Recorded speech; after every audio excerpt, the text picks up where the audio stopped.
మొక్కులన్నీ అయిపోయిన తర్వాత ఇట్లా మనం పొలాల కాడికి వచ్చి తీర్థం ఇట్లా తీసుకుంటాం. తీసుకున్న తర్వాత పడి తింటాం. ఇది వచ్చేసి పడి ఇది తింటాం. మన ఆకలికి ఇంకా రాలే, వచ్చింది, ఇది తినేసుడే. తిన్న తర్వాత అందరం భోజనాలు చేసినాం. బాగా ఆకలేసింది.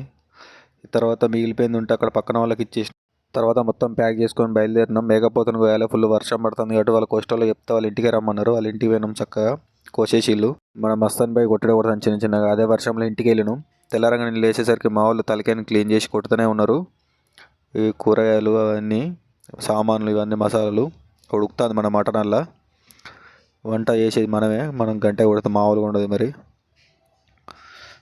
కర్రీ మాత్రం మస్తు వచ్చింది. మా వాళ్ళన్నీ ఇవి బగారకు సామాన్ రెడీ చేస్తూ ఉన్నారు. ఇది వచ్చేసి మటన్ కర్రీ. అవేంటివో మీకు తెలితే కింద కమెంట్ చేయర్రి. కూర అయిన తర్వాత బగ్గదిని బగ్గదే బొర్రబొక్కల అన్నం. ఇలాంటి మంచి మంచి వీడియోల కోసం మన ఛానల్ సబ్స్క్రైబ్ చేసి లైక్ చేసి షేర్ చేయండి.